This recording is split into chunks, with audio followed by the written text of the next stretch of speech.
John Stamos est l'une des figures phares de la série culte La Fête à la maison. Mais le récent retour de la série sur Netflix ne lui a clairement pas procuré que de la joie.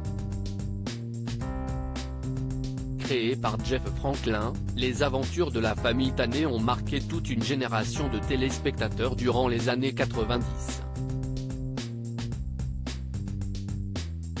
Le succès de La Fête à la maison sur ABC est immédiat, permettant de faire décoller la carrière des jumelles Mary-Kate et Ashley Olsen, et de rendre célèbre le regretté Bob Saget, Lori Loughlin ou encore John Stamos, l'inoubliable oncle Jesse. En 2016, la série familiale culte faisait son grand retour sur Netflix avec une suite intitulée La Fête à la maison. 20 ans après, Fuller House, en version originale, de nouveaux épisodes auxquels les sœurs Olsen ne participeront pas malgré l'invitation du producteur Robert L. Boyette. Une décision que John Stamos, urgence, Big Shot, a eu bien du mal à encaisser.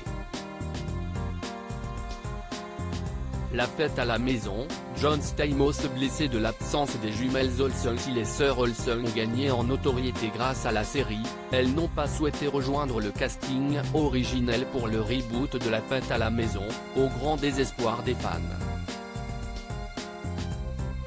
Même si Ashley et Mary-Kate ne font pas partie de Fuller House, je sais ce que La Fête à la maison a représenté pour elles et elles font toujours partie de la famille, avait à l'époque déclaré le producteur Robert L.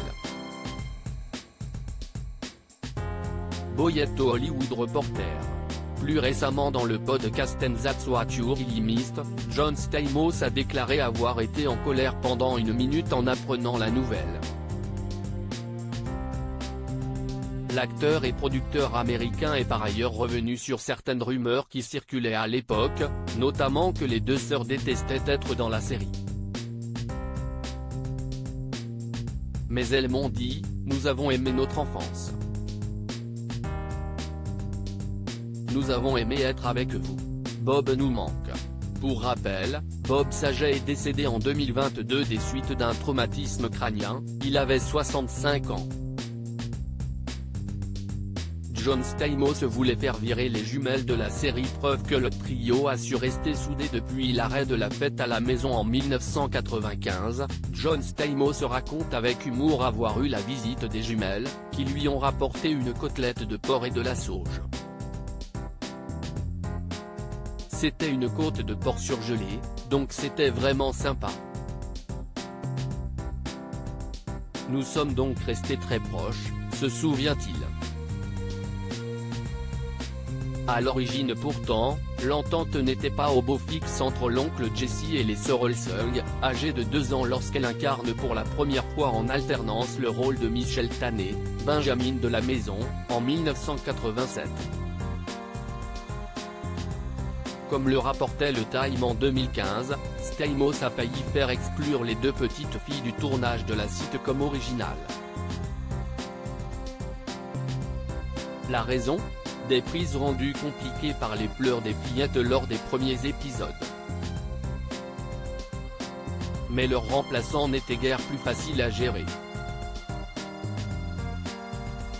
J'ai dit, ramenez les Olsen, ces enfants sont terribles, se remémore le comédien.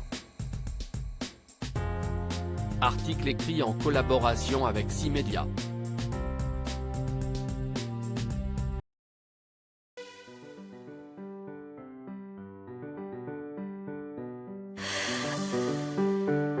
The